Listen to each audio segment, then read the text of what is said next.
नमस्कार। आज हम एक ऐसी छिपी हुई कहानी की गहराइयों में उतर रहे हैं जिसमें जादू है, कुछ भयानक राक्षस हैं। और पृथ्वी और मंगल, हम्म। इनके बीच एक ऐसा कनेक्शन है जिसके बारे में शायद ही किसी ने सोचा हो। बिल्कुल। हमारे पास जो जानकारी है वो वाकई किसी भूली बिसरी दास्तान जैसी लगती है। हाँ। और आज हमारी कोशिश यही रहेगी कि इस पूरी घटना के ताने बाने को समझें। क्या हुआ था? हाँ, इसके नतीजे क्या हुए हम्म। और कैसे जादू की एक पूरी गुप्त दुनिया और उससे बिल्कुल अनजान इंसानी दुनिया, ये दोनों कैसे जुड़ी हुई हैं, है ना? बिल्कुल। जरा सोचिए ना, एक ऐसी दुनिया जिसे जादू ने बचाया, हाँ, लेकिन फिर उस बचाव की याद ही मिटा दी गई सबकी जहन से। ये बड़ी अजीब बात है। हाँ, तो क्या होता है जब वो दबा हुआ अतीत, वो भी एक बिल्कुल अनएक्सपेक्टेड जगह पर फिर से सामने आ जाता है?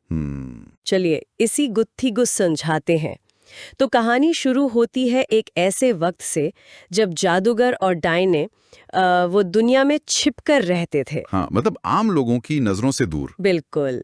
गुप्त रूप से अपना जादू करते थे और बाकी दुनिया उनके लिए तो जादू बस किस्से कहानियां थीं। और उनका ये जो अलग थलग रहना था, छुपकर रहना, ये अपने आप में काफी मायने रखता है ना? किस तरह से? देखिए, जब कोई समूह, खासकर जिसके पास ऐसी अनोखी शक्तियां हों, वो खुद को समाज से छुपाता है, तो ये शक्ति या शायद भरोसे या डर के बारे में भी बहुत कुछ कहता है। अच्छा। हो सकता है ये खुद को बचाने का तरीका हो, या शायद बाहरी दुनिया को लेकर एक किस्म का अंदेशा। ये हो सकता है। तो इसी छिपी हुई दुनिया में एक किरदार था, मालगौर। हाँ, मालगौर। एक बहुत शक्तिशाली लेकिन बुरा जादूगर, और उसे ताकत की बहुत भूख थी। हमेशा की तरह शक्ति की भूख। हाँ, और यही चाहत उसे मिस्र के पिरामिडों तक ले गई। वहां उसे जमीन के नीचे दबी एक बहुत पुरानी कोई रहस्यमय किताब मिली। और देखिए, यहाँ पिरामिडों का जिक्र कितना अहम है। कहानी में उन्हें सिर्फ पुरानी इमारतें नहीं कहा गया, नहीं, बल्कि जादू के शक्तिशाली अवशेष कहा गया है। अच्छा, यानी जादू के केंद्र? हाँ, बिल्कुल, शक्ति के केंद्र। लेकिन जैसा अक्सर होता है, प्राचीन ज्ञान, और खासकर वो ज्ञान जिसे वर्जित माना जाता है या जो ताकतवर अनुष्ठान से जुड़ा हो, वो खतरनाक साबित हो सकता है। और मालगौर ने वही किया। हाँ, उसने शक्ति पाने के लिए उसे इस्तेमाल करने की कोशिश की, और ये एक तरह से मुसीबत को दावत देना था। और मुसीबत आई भी। जैसे ही मालगौर ने उस किताब से वो अनुष्ठान किया, अचानक हवा में एक घूमता हुआ दरवाजा, एक पोर्टल खुल गया। बाप रे! लेकिन इससे पहले कि वो कुछ समझ पाता या अपनी नई ताकत का जश्न मनाता, उसी पोर्टल से भयानक राक्षस निकले। ओहो! और उन्होंने सबसे पहले मालगौर पर ही हमला कर दिया। उसकी कहानी वहीं खत्म। मतलब शक्ति पाने चला था और खुद ही उसका पहला शिकार बन गया। यहीं से कहानी एकदम पलट जाती है। उसने अनजाने में दुनिया पर एक बहुत बड़ा खतरा ला खड़ा किया। बिल्कुल, और यहीं से बात बहुत गंभीर हो जाती है। मालगौर तो गया, पर वो राक्षस, हाँ, वो अब आजाद थे। हाँ, और वो सिर्फ आए नहीं, वो कई गुना बढ़ते गए। शहर तबाह करने लगे, लोगों को मारने लगे। ये तो भयानक था। ये कोई छोटी मोटी घटना नहीं थी। हाँ। ये एक पूरी आपदा थी। और मसला ये था कि जादूगरों का मिला-जुला जादू भी उन राक्षसों की अंतहीन भीड़ को रोक नहीं पा रहा था। मतलब जादू भी कम पड़ रहा था। हाँ, उनकी शक्तियां कम पड़ रही थी। वो बहुत ज्यादा थे। इस भयानक संकट के बीच फिर सामने आए एलिरा, जो अच्छे जादूगरों और डायनों की नेता थीं। एक बुद्धिमान, अनुभवी डायन। उन्होंने स्थिति की गंभीरता को समझा। कहा कि भाई, इन राक्षसों को किसी भी कीमत पर रोकना होगा। लेकिन सवाल था कैसे? हाँ, कैसे? पारंपरिक जादू तो काम कर नहीं रहा था। तभी एक नौजवान जादूगर डेरियन, वो एक बिल्कुल अनोखा और कह सकते हैं बहुत साहसिक विचार लेकर आया। अच्छा, क्या? उसने कहा, हमारे पास पृथ्वी पर ये पिरामिड है और मंगल ग्रह पर भी। क्या? मंगल पर भी? मंगल पर भी ऐसे ही पिरामिडों का एक और समूह है। उसका सुझाव था कि क्यों ना दोनों ग्रहों के पिरामिडों की शक्तियों को जोड़ा जाए। अरे वाह! मतलब दो दुनियाओं की जादुई ऊर्जा को मिलाना। हाँ, बिल्कुल, एक समाधान निकालने के लिए। ये तो जबरदस्त योजना थी। पर इसके लिए तालमेल कितना चाहिए होगा? बहुत ज्यादा। और वही हुआ।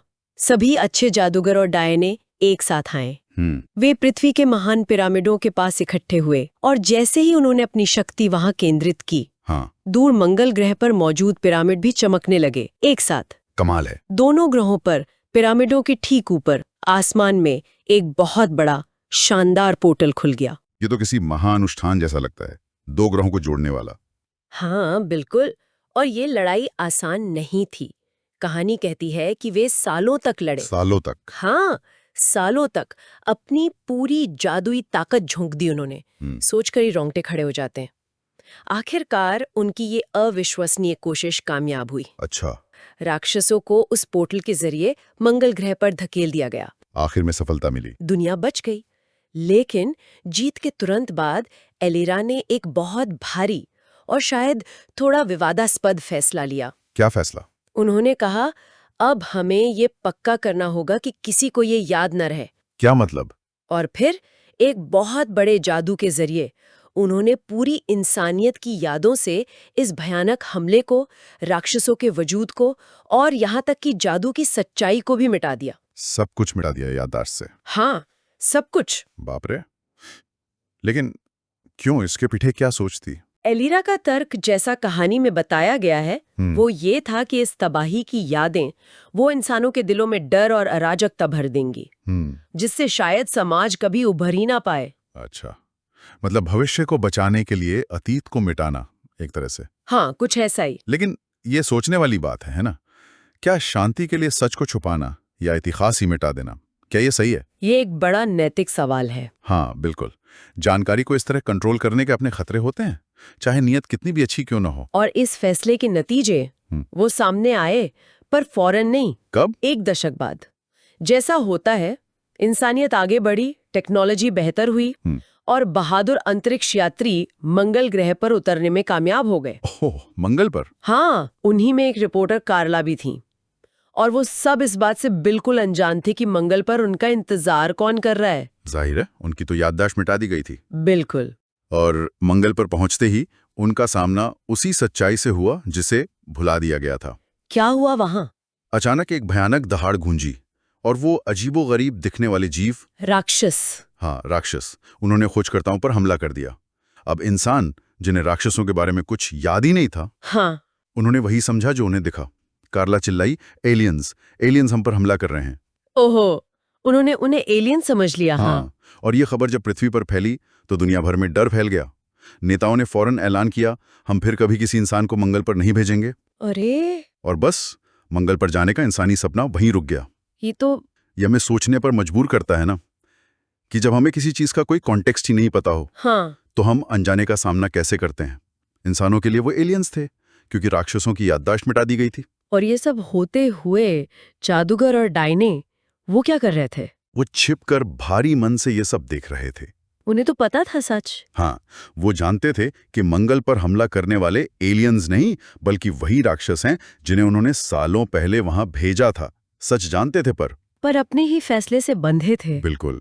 उन्हें पता था कि इस राज को खोलना शायद और भी खतरनाक हो सकता है।